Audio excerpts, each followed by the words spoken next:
2 horas.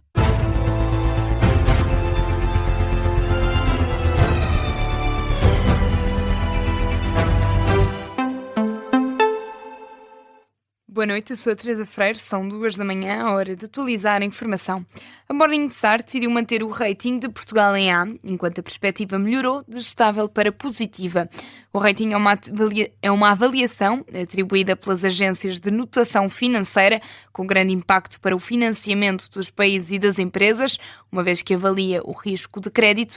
Ora, na decisão publicada pela agência, lê-se que a mudança de tendência de estável para positiva reflete a expectativa da Morningstar de que o rácio dívida-PIB de Portugal está bem posicionada para continuar a diminuir para níveis significativamente mais baixos no médio prazo. Para a agência canadiana, as perspectivas de crescimento económico permanecem favoráveis.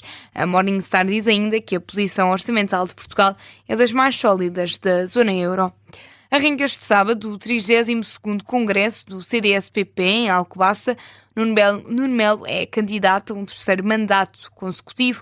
O presidente do partido tem como único adversário o antigo deputado Nuno Correia da Silva, num congresso que ainda vai ter mais 2 moções de estratégia global a ir a votos e em que vai ser debatido o papel do CDS dentro da coligação com o PSD. Vasco Maldonado Correia. Com várias figuras históricas do partido ausentes e sem a presença confirmada de nenhum dos antigos líderes, arranca este fim de semana a reunião magna do CDS em Alcobaça, a votos. E pela terceira vez vai o presidente do partido, Nuno Melo, sem exercícios eleitorais à vista, quer aproveitar a continuidade para que os centristas possam ganhar músculo. Como adversário na corrida vai ter Nuno Correia da Silva, antigo deputado e dirigente do partido nos tempos de Manuel Monteiro, é hoje conselheiro nacional.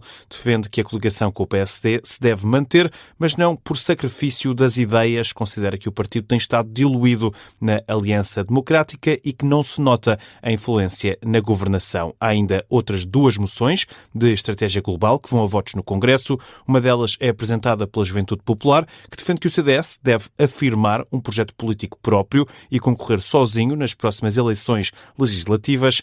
A outra por Hugo Gonçalves, vogal da Comissão Política, que garante apenas querer contribuir para o futuro do partido, sem rupturas com a atual direção. Nota ainda para a alteração de estatutos, que é pretendida por Nuno Melo. O Tribunal Constitucional chumbou a última versão da proposta, mas o presidente do partido volta a propor que dirigentes apoiantes de listas concorrentes possam ser suspensos. Vasco Maldonado Correia, com a antevisão do Congresso do CDS-PP, que arranca na manhã deste sábado. O secretário-geral do PS diz ter provas de que o governo aumentou os impostos sobre os combustíveis.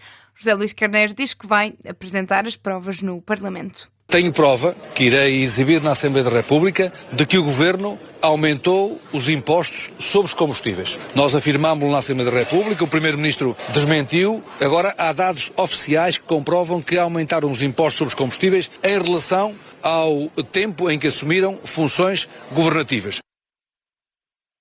José Luís Carneiro, que voltou a falar em declarações aos jornalistas em Coimbra da reforma laboral, reitera que o PS vai votar contra e esclareceu a posição que transmitiu ao Primeiro-Ministro na reunião que teve com Luís Montenegro. A proposta de leis laborais do Governo, ela ofende os mais jovens, ofende os trabalhadores mais vulneráveis, ofende as mulheres trabalhadoras, ela é ofensiva para as famílias, porque ela cria dificuldades à compatibilização da vida pessoal com a vida profissional, e aquilo que eu disse ao Primeiro-Ministro é que a proposta, entrando nesses termos na Assembleia da República, terá o voto contra do PS na generalidade. José Luís Carneiro, que voltou também mostrou.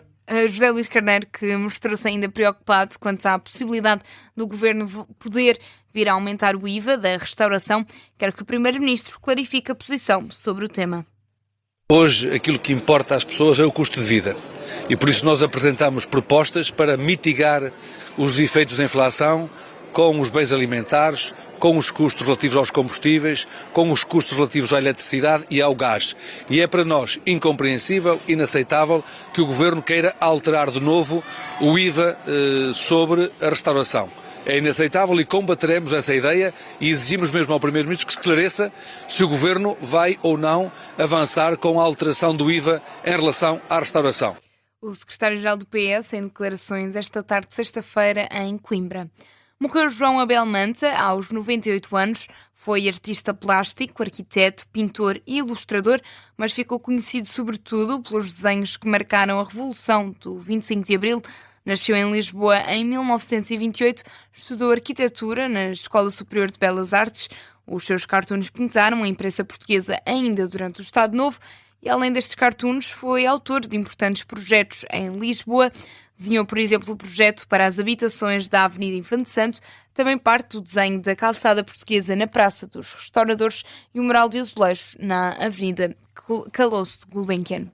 Na atualidade internacional, o presidente ucraniano diz que Moscou está a planear ataques contra edifícios públicos em Kiev.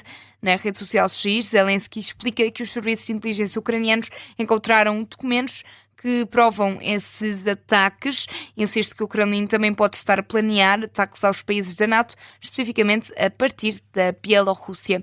Na análise, o professor de Relações Internacionais, Bernardo Valente, acredita que os recentes ataques russos à Ucrânia pretendem mostrar que Moscou não está fragilizado.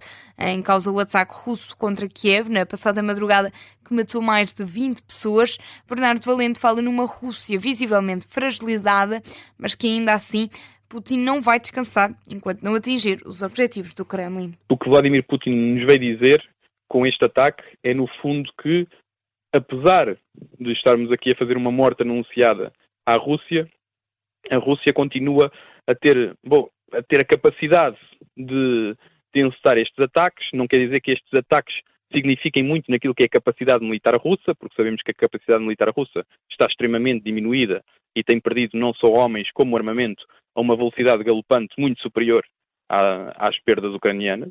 No entanto, Vladimir Putin, o que estes ataques lhe querem dizer é que, mesmo que enfraquecida a Rússia vai lutar até o último homem. E esta Rússia de Putin e o próprio Putin está disposto a lutar até ao último homem. Declarações do professor de Relações Internacionais Bernardo Valente no programa Gabinete de Guerra da Rádio Observador. O Irão alerta os Estados Unidos para os custos económicos crescentes provocados por uma guerra por escolha contra o Irão. Na rede social X, o ministro dos Negócios Estrangeiros do Irão afirma que o verdadeiro problema vai começar quando a dívida e as taxas das hipotecas nos Estados Unidos começarem a disparar. O ministro relembra o aumento dos preços nos mais diversos setores para dizer que tudo isto era evitável.